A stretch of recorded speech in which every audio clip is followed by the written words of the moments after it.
Om Swastiastu. Perkenalkan, nama saya Idewa Gedagung Terawan, absen 3. Di sini saya akan mengulas artikel tentang masuknya Hindu-Buddha ke Indonesia dengan cara aktif dan pasif. Sejarah masuknya Hindu-Buddha ke Indonesia dapat dipelajari melalui beberapa teori, mulai dari teori Brahmana, teori Ksatria, hingga teori aktif, yaitu yang dimana teori harus balik. Secara umum, terdapat dua cara agama Hindu-Buddha masuk ke Indonesia, yaitu melalui cara aktif dan cara pasif. Cara aktif adalah orang Indonesia kuno berangkat ke India melalui jalur maritim dan belajar agama Hindu-Buddha di sana. Kemudian menyebarkan secara aktif di Nusantara. Melalui cara aktif ini, muncul teori harus balik, yang artinya sejumlah orang Nusantara diundang atau datang sendiri ke India untuk belajar dua agama ini, kemudian menyebarkan setelah pulang ke tanah air.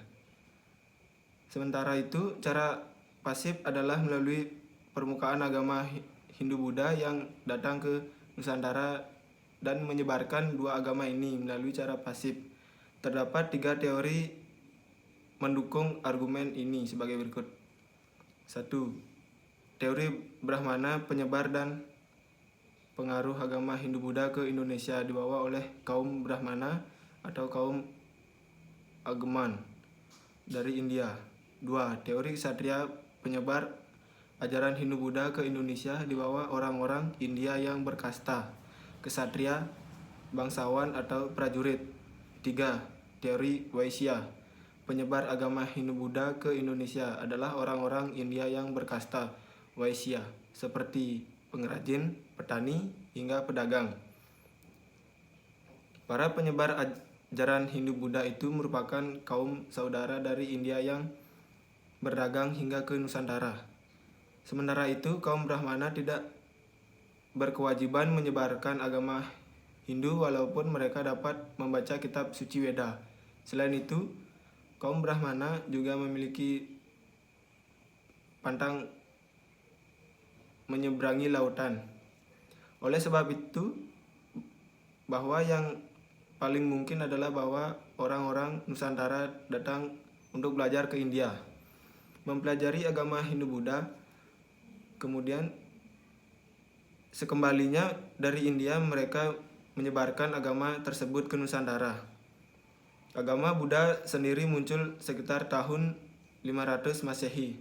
Pada masa tersebut di India berkembang kerajaan-kerajaan Hindu yang sangat besar. Salah satunya dinasti Maurya.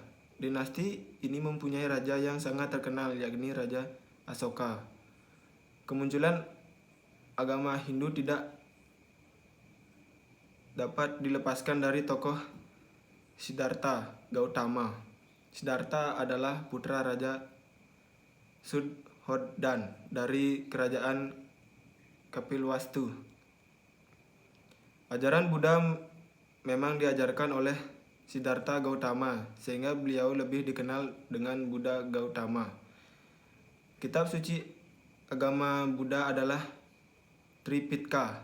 Sementara itu, untuk agama Hindu bersifat polisme, yaitu percaya kepada beberapa dewa.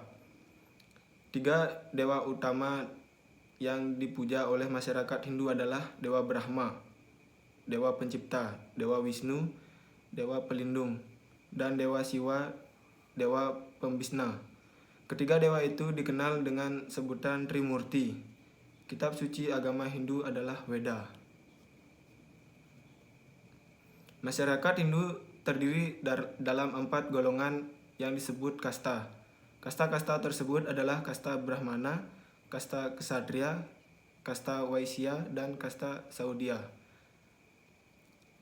Kasta Brahmana merupakan kasta tertinggi. Selain itu, masih ada golongan masyarakat yang tidak termasuk dalam kasta, yaitu mereka yang masuk dalam kelompok paria.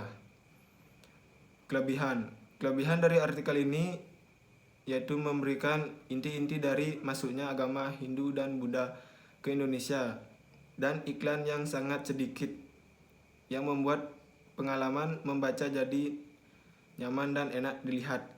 Kekurangan artikel ini yaitu informasi yang diberikan tidak begitu lengkap sehingga membuat para pembaca yang ingin lebih mengetahui tentang sejarah masuknya agama Hindu dan Buddha ke Indonesia. Pesan moral.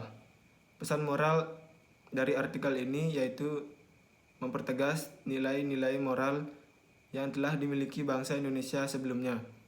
Contohnya seperti saling menghormati, menghargai walaupun berbeda-beda dan lain-lain. Sekian dari saya tutup dengan Perum Santi. Om Santi Santi Santi Om.